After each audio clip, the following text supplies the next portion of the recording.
నువ్వే న్యాయం చెప్పు. ఆయన ఏదో డైరీలో రాసుకున్నాడని చెప్పి నేను నా లైఫ్ సాక్రిఫైస్ చేయాలా? అయినా ఈ విషయం మీకు ముందే తెలిసినప్పుడు నన్ను పెళ్లి చూపులకు ఎందుకు పంపించారు? లేదురా, స్వామి అంకుల్ వాళ్ళ అన్నయ్య మ్యాట్రిమోనీలో నీ ప్రొఫైల్ చూసి మనల్ని కాంటాక్ట్ అవడానికి ఇన్ని రోజులు టైం పట్టిందిరా. ఓహో, అంటే ఇప్పుడు నా పెళ్లి విషయంలో నా చాయిస్ ఏం లేదా? బ్రహ్మ నా రాత రాసే బదులు స్వామి అంకుల్ ఆ డైరీలో రాశాడా? చూడరా, నేను చెప్పాల్సింది చెప్పాను. నువ్వు ఇంకేమైనా మాట్లాడాలనుకుంటే మీ నాన్నతో మాట్లాడు.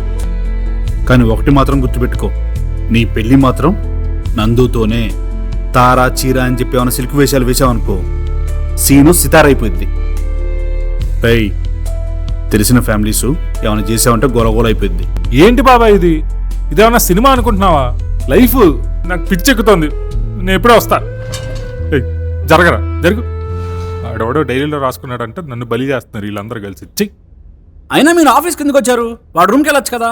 ఎరా అంటే అన్నానంటావు, మీరు మాత్రం వర్క్ ఫ్రమ్ హోమ్ అని చెప్పి ఇంట్లోకి ఆఫీస్ని తీసుకురావచ్చు, ఫ్యామిలీ మెంబర్స్ మాత్రం ఆఫీస్కి రాకూడదా? అబ్బో, సరే కానీ ఇప్పుడు మనోడికి చెల్లి నచ్చింది, మరి ఇప్పుడు ఏం చేద్దాం అంటావు బాబాయ్? అక్క చెల్లి మావోడు కూర్చొని తీరిగ్గా డిస్కస్ చేసుకుంటారులే కానీ ఒక్కటి మాత్రం గుర్తుపెట్టుకో, పెళ్లి మాత్రం నందుతోనే, ఇది కన్ఫర్మ్.